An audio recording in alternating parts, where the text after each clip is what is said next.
చేస్తూ ముందుకు నడిపించిన సీనియర్ జర్నలిస్టులు అందరినీ కూడా గౌరవంగా సత్కరించుకోవాలని అనుకున్నాం. వారి ద్వారా మా హయాంలో ఏదో ఈ చిన్న చెరు సత్కారం చేసి తరం గౌరవిస్తారో లేదనేది మేమైతే చెప్పలేము. ఇప్పటికే అలాంటి అంతరించిపోతున్నాయి అన్న ఉద్దేశంతో నేను ఈ ఆలోచనతో మేము మా ప్రెస్ క్లబ్ తరఫు నుంచి ఈ కార్యక్రమం చేయాలని నిర్ణయించుకున్నాం. ప్రెస్ క్లబ్ గౌరవ అధ్యక్షులు మురళీరాజు గారిని వేదికని అలంకరించవలసినట్లు వానపల్లి బ్రహ్మనాయుడు గారిని వేదికని అలంకరించవలసిందిగా కోరుతున్నాం. అలాగే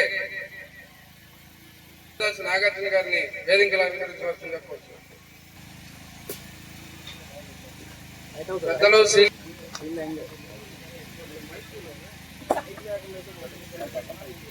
సీనియర్ జర్నలిస్ట్ శ్రీనివాస్ గారిని వేదిక దగ్గర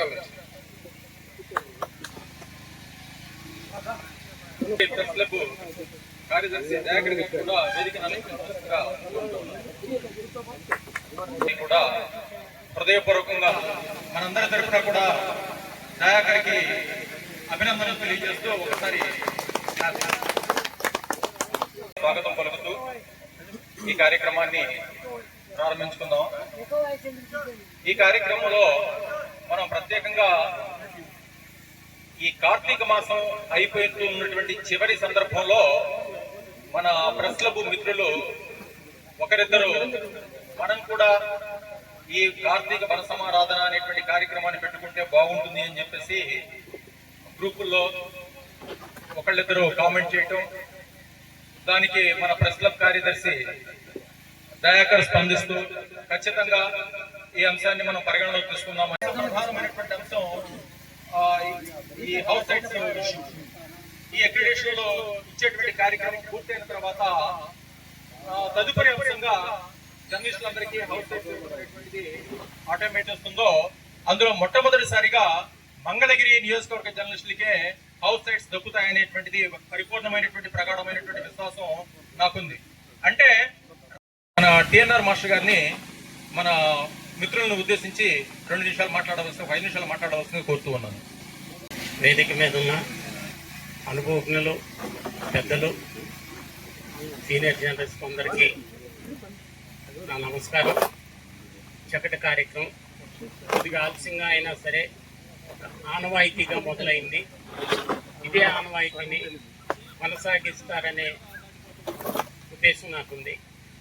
వారం నుంచి అనేక మంది సభ్యులు కమిటీగా ఏర్పడి ఎవరెవరు ఏ పనులు చేయాలనేది ఒక ప్రణాళికబద్ధంగా చేసుకొని ఈ కార్యక్రమం విజయవంతం చేయటానికి కృషి చేసిన కమిటీ సభ్యులందరికీ కూడా నా అభినందనలు.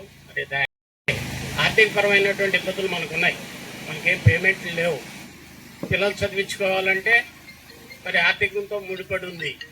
ప్రభుత్వం అయితే జీవో ఇవ్వాల, ఒక ప్రొసీడింగ్స్ ఇచ్చారు కలెక్టర్ గారు. ఆ ప్రొసీడింగ్స్ ప్రకారమే ఇవాళ ఇవ్వకూడదు అనేది యాజమాన్యం చేస్తుంది తప్పితే ఖచ్చితంగా ఇవ్వాలనేవి లేదు. ఎందుకంటే అది ప్రొసీడింగ్స్. అదే గవర్నమెంట్ ఆర్డర్ కనుక ఇచ్చున్నటువంటి జీవో రూపంలో ఖచ్చితంగా అమలు జరిపేవాళ్ళు. మరి ఏదేమైనా చదువు విషయంలో మీరు ఎక్కువ శ్రద్ధ తీసుకోవాలని, పిల్లల్ని బాగా చదివియాలని, ఉన్నత స్థితికి వాళ్ళు ఎదిగేటట్టుగా చూసే బాధ్యత అందరి మీద ఉంది. ఇంకోటి నేను చెప్పదలుచుకున్న కార్యక్రమంలో మీకు కానీ మాకు కానీ అందరికీ సహకరించే వాళ్ళు కుటుంబ యజమాని అంటే భార్య. ఆమె సహకారం లేనిదే ఏ విలేకరు కానీ ఎవరు కూడా రాణించలేము. ఎందుకంటే పొద్దునే సంచి తగిలించుకొని రాత్రి ఎప్పుడుకో వస్తాం. మరి ఇంట్లో కావాల్సింది ఈ పిల్లల చదువులు ఏంటి, మంచి చెడ్డ. మరి ఆమె పడేటటువంటి శ్రమను గుర్తించట్లా. మరి ఈసారి మనం ఏం చేద్దామంటే మహిళలను సన్మానిద్దాం, మొన్న కాకుండా సూచన. ఎందుకంటే శ్రమ అంతా వాళ్ళదేగా, వాళ్ళ సహకారం లేకుండా మనం ఏం చేయగలుగుతాం చెప్పండి. అందువల్ల వాళ్ళకి ప్రత్యేకంగా ఇంట్లో ఉన్నటువంటి ప్రతి మహిళకి నేను ప్రత్యేకమైనటువంటి కృతజ్ఞతలు తెలియజేస్తా ఉన్నాను.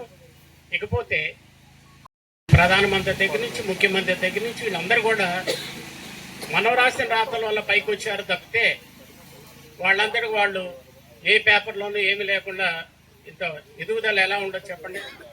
1982లో మరి అతి తక్కువ కాలంలో ఎన్టీ రామారావు గారు ప్రభుత్వం ఏర్పరిచారంటే మీడియా ప్రభావం 100కి 100 పాళ్ళు ఉంది.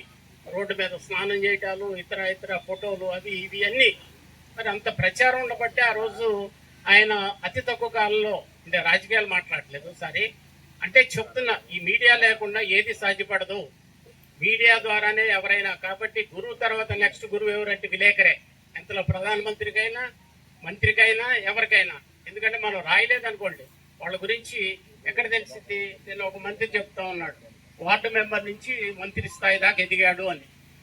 వార్డు మెంబర్ నుంచి మంత్రి స్థాయి దాకా ఎదిగాడు అంటే ఆయన గురించి పేపర్లో వెళ్తేనే కదా పార్టీ కమిటీకి వెళ్ళేది. రాయలేదనుకో మనం ఎవరు ఆయన దృష్టి మీద, ఆయన మీద యాజమాన్యానికి హైకమాండ్కు ఎలా వెళ్తుంది, వెళ్ళదు. కాబట్టి గురువు తర్వాత నెక్స్ట్ గురువు ఎవరంటే నా ఉద్దేశంలో అయితే విలేకరులుగా మనమే. కేంద్ర మాస్టర్ గారు ఆయన 3 అంశాలు 3 సలహాలు ఇచ్చారు మనకి.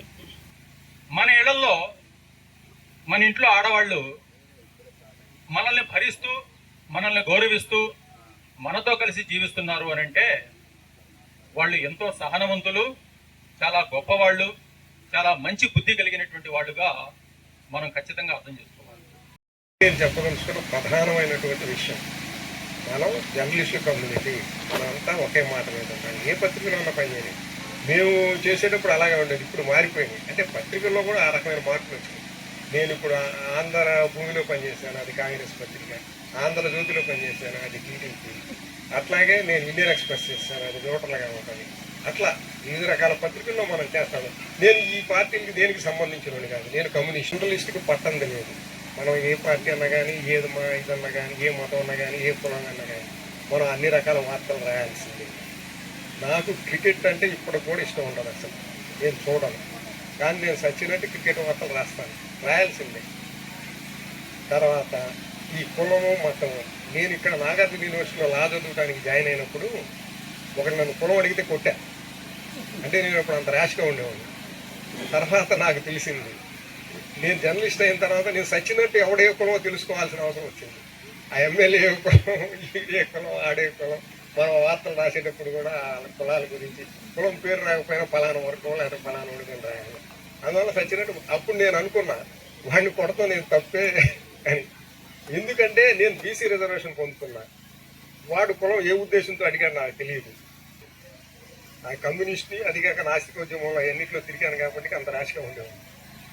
అందువల్ల ఏంటంటే ఎవడు ఏ కులం అయినా, ఏ మతం అయినా, ఏ పార్టీ అయినా మన జర్నలిస్ట్ కమ్యూనిటీగా ఐక్యంగా ఉండాలనేది నా ఉద్దేశం. అది. Thank you. వయసులో పెద్దవాడినైనా కానీ నేను వృత్తిరీత్యా చాలా జూనియర్ను. నేను దీన్ని అడ్డం పెట్టుకుని సంపాదించాలని చెప్పి నేను రాలేదు.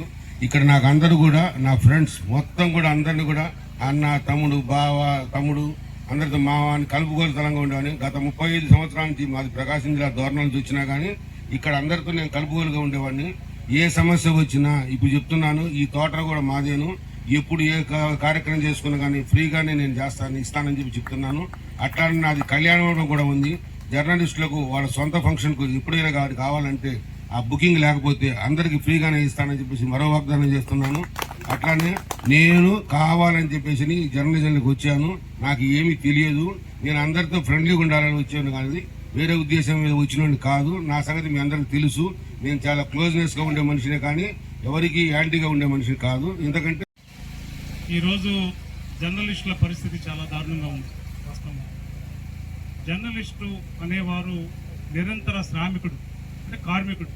అంటే 24 గంటలు పనిచేసేవాడే జర్నలిస్టు. ఎప్పుడు ఏ వార్త వస్తుందో, ఎప్పుడు ఎక్కడ ఏం జరుగుతుందో మరి జర్నలిస్టు ఆగమేఘాల మీద పరిగెత్తాల్సిన పరిస్థితి. అర్ధరాత్రి వచ్చినా కూడా పరిగెత్తాలి. అయితే కార్మికుడు కనీస వేతనం 18,000 ఇస్తా ఉంది గవర్నమెంట్ చట్ట ప్రకారం.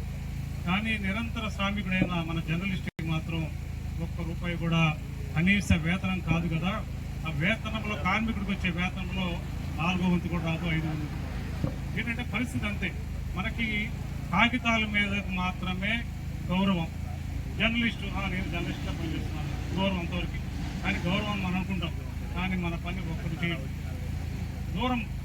ఇప్పుడు జర్నలిస్ట్ పరిస్థితి ఎట్లయిందంటే కరివేపాకు, కూరలో కరివేపాకులాగా వాడుకోవటం వదిలేయడం.